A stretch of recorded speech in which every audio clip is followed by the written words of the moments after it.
वेतन किस बात का लेते हैं।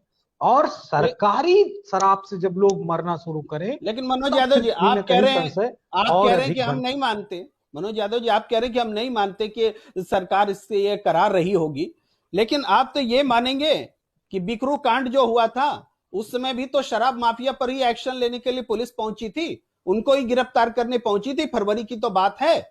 आप फिर मार्च में सीतापुर में पुलिस पहुंची, 2 पुलिस कर्मियों को पर हमला हुआ।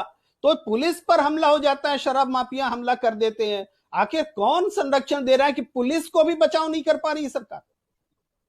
देखिए, बिकरू कांड की चर्चा जब की जाएगी प्रेम जी, तो उसमें एक महत्वपूर्ण नाम छूट गया और सरकार ने भी छोड़ दिया। वो उस शब्द को अगर इस्तेमाल करूं तो शायद बेहतर नहीं लगेगा, लेकिन मुख्यमंत्री जी की जाति का शराब व्यवसायी व्यक्ति था जिसको त्याग दिया गया, जिसपे एक उंगली नहीं उठाई गई।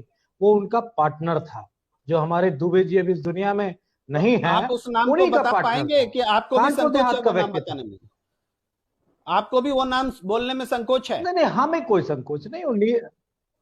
बिल्कुल, हमें नहीं संकोच है। और नीरज सिंह है, जांच का पूरा उसमें क्लियर है। वो शराब बड़े माफिया हैं, पैसे का लेन देन, सारी बातें। जी और उनको जी जी। बचाने के लिए सरकार ने पूरे दुबे खानदान को तहस नहस कर दिया, लेकिन उनके ऊपर एक भी उंगली नहीं उठाई। अब देवेंद्र प्रभु जी ना बोले ना चर्चा करे, अलग बात है।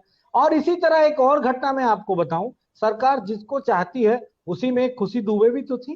खुशी दुबे के साथ क्या हुआ, क्या आज तक कोई बता पाया? एक एक हफ्ते की ब्याहता जो महिला थी उसके जी साथ क्या क्या हुआ, मनोज कहां यादव जेल जी, के पीछे सड़ जी रही है वो, मनोज यादव जी, और कोई भी उसकी बात सुनने को नहीं तैयार है। इससे पहले कि मैं दीप चंद राठौर जी के पास जाऊं, देवेंद्र प्रमुख से छोटी सी प्रतिक्रिया चाहता हूं। अब मनोज यादव जी को आप जवाब दें, देवेंद्र जी।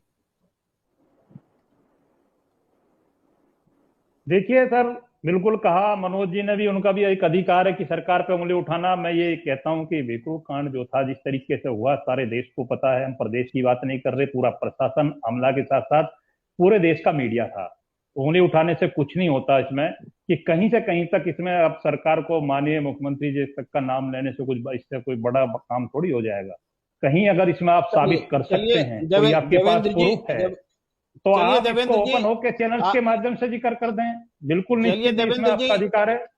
उंगली उठाने से कुछ नहीं होता, हुआ तो वाकई कुछ नहीं है। उंगली तो उठाई जाती रही है। सरकार ने ऐसा कोई भी एक्शन नहीं लिया है कि आगे की अरे कोई उसमें घटना रुके। और प्रमुख मौत सचिव लगातार गृह बढ़ती जा रही है। अवनीश अवस्थी भी जी जी उसमें फंस रहे, कहा आपने जांच कराई? जी। मनोज यादव जी, मैं आता हूं इस विषय पर, थोड़ा सा इसी को ले जाते हुए आगे दीप चंद राठौर जी को मैं जोड़ता हूं, कांग्रेस से हैं जी। कांग्रेस पहले भी सरकार में रही है। दीप चंद जी, मनोज यादव जी कह रहे हैं कि अगर पिछली सरकारों पर आरोप आएगा तो हमसे पहले भी सरकारें थी, निश्चित रूप से कांग्रेस की सरकारें थी। तो शराब माफिया तो हमेशा एक्टिव रहे हैं। तो आप क्या बचाव करेंगे अपनी पार्टी का, और क्या आक्रमण करेंगे वर्तमान सरकार पर, कैसे ये घटनाएं रुकेंगी? नमस्ते प्रेम जी और सभी पानिस्ट का तहे दिल से धन्यवाद। अभी मेरे भाई देवेंद्र जी ने जैसे बात रखी कि ये पहले से होता आया है, और मैं बताना चाहूंगा कि बीजेपी के पास ना तो कोई नीति है, ना कोई निर्णय है, और ना ही सरकार की सही नियत है। उत्तर प्रदेश में अपराध निरंतर बढ़ता जा रहा है। और रही रही शराब की बात, तो हमारी सरकार में जैसे बोल रहे हैं कि सवाल उससे पूछा जाएगा जिसकी सरकार है। और रेपिस्ट की बात आप देखो, उत्तर प्रदेश सबसे ज्यादा रेपिस्ट अभी उत्तर प्रदेश में हो रहे हैं। अपराध का मामले में सबसे ज्यादा अपराध उत्तर प्रदेश में हो रहे हैं। आंकड़े तो बता रहे हैं कि उत्तर जो प्रदेश में अपराध कम हो रहे हैं, आप उल्टी बात बोल रहे हैं। आंकड़े देखो ना सर, बताने से क्या होता है, आंकड़े देखो आप। और सबसे ज्यादा बुजुर्ग, और यहाँ तक कि शराब माफिया को तो मैं कहना चाहूंगा कि जो संरक्षण दे रहे हैं उनके ऊपर तो गैंगस्टर एक्ट की तहत मैं के अंदर उनके धारा लगानी चाहिए।